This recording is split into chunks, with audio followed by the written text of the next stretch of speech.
Desde o início da civilização, alguns textos antigos desafiam fronteiras, crenças e interpretações. Entre eles, um se destaca como enigma milenar: o Livro de Enoque. Escrito muitos séculos antes de Cristo, o texto atravessou eras envolto em silêncio. Sobreviveu em fragmentos, ecos preservados por tradições orais e comunidades remotas. E ainda assim, sua influência ressurgiu no momento mais inesperado da história, quando Jesus utilizou seus conceitos, oferecendo ao livro uma credibilidade que poucos ousam ignorar. Mas a pergunta permanece: há motivos para crer? Para muitos pesquisadores, o Livro de Enoque não é uma simples coleção de histórias antigas. Ele foi respeitado por judeus do período pré-cristão, circulou em comunidades do Segundo Templo e aparece entre os manuscritos do Mar Morto, confirmando sua importância antes da formação do cânon bíblico. Mas o mais intrigante está no Novo Testamento. Jesus repete expressões e temas que aparecem primeiro em Enoque: o Filho do Homem exaltado como juiz final, o julgamento dos anjos caídos, a referência aos dias de Noé, núcleo central do livro. E no final do primeiro século, o apóstolo Judas faz algo sem precedentes. Ele cita Enoque diretamente. Em Judas 14:15, aparece uma profecia não encontrada em nenhum livro do Antigo Testamento, mas registrada no Livro de Enoque. Para muitos estudiosos, isso sugere que os primeiros cristãos conheciam, liam e valorizavam este texto. Assim, surge uma hipótese poderosa. O Livro de Enoque moldou parte do pensamento judaico-cristão primitivo e preserva uma verdade profunda, escondida ao longo dos séculos: o mistério dos vigilantes. O livro descreve uma era remota, quando seres celestiais, os vigilantes, desceram à terra. Enviados para observar, eles ultrapassaram seus limites e corromperam a humanidade. Esses anjos caídos revelaram aos homens conhecimentos que, segundo Enoque, eram proibidos: armas e táticas de guerra, metalurgia avançada, encantamentos e magia, cosméticos usados para sedução e manipulação, segredos celestes, astrologia e mistérios do firmamento. Essas revelações transformaram a Terra em palco de corrupção e violência. Os gigantes, a consequência proibida. Das relações ilícitas entre vigilantes e mulheres humanas nasceram os Nefilins, criaturas colossais, vorazes e destrutivas. Primeiro devoraram as colheitas, depois os homens, e por fim o sangue humano. A humanidade mergulhou em caos.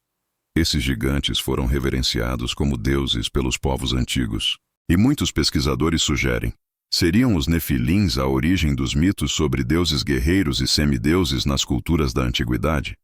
Por que então civilizações tão distantes relatam histórias tão semelhantes? Seriam versões de um mesmo acontecimento primordial. O juízo das águas, o dilúvio segundo Enoque, e confirmado pelo Gênesis, a Terra chegou ao limite da corrupção. Violência, feitiçaria, sangue derramado, gigantes devorando homens. Então, o céu interveio. O dilúvio não foi apenas chuva, foi uma purificação global. As águas apagaram a influência dos vigilantes, destruíram os Nefilins e levaram consigo civilizações inteiras. Mas um fio resistiu: a Arca de Noé. E com ela, a linhagem preservada, portadora da memória original. Entretanto, muitos estudiosos acreditam que pequenos grupos ao redor do mundo também sobreviveram, carregando fragmentos de lembranças, mitos e histórias de um tempo em que seres celestes caminhavam entre homens. O dilúvio na memória global. O mais impressionante é que quase todas as civilizações antigas têm um mito semelhante ao do dilúvio bíblico. Mesopotâmia, Utnapishtim, no épico de Gilgamesh.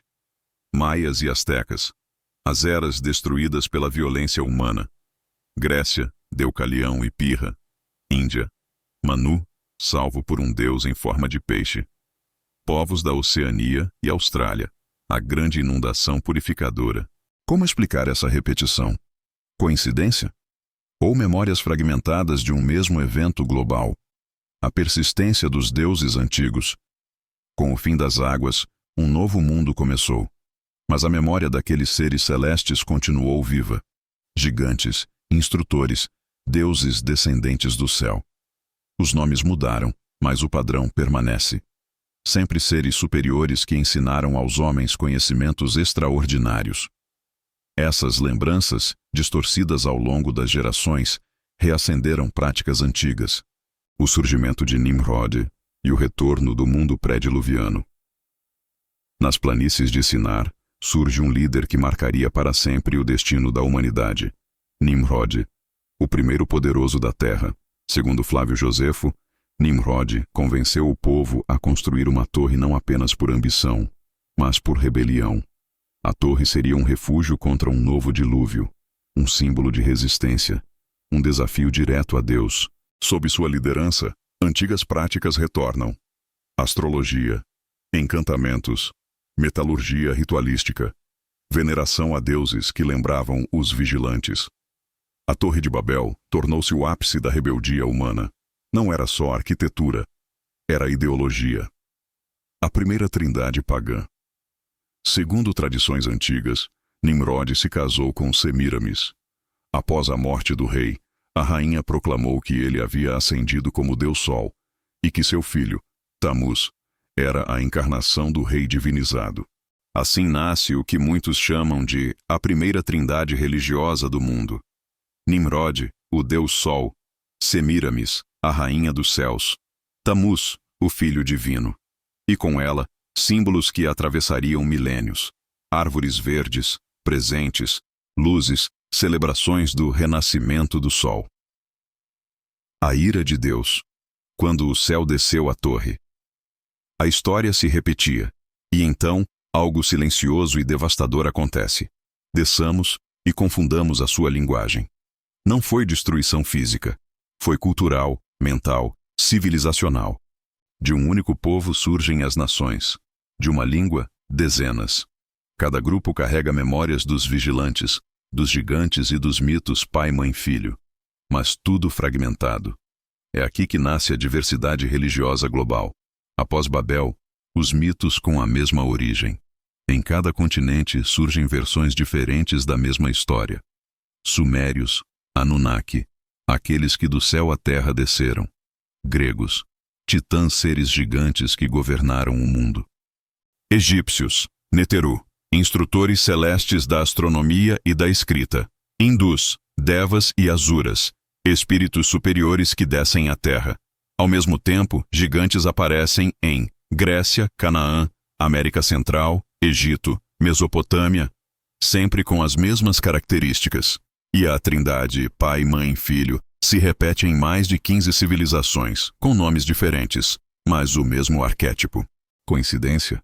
Ou memória coletiva de um mesmo acontecimento primordial? A pergunta final: o eco das ruínas.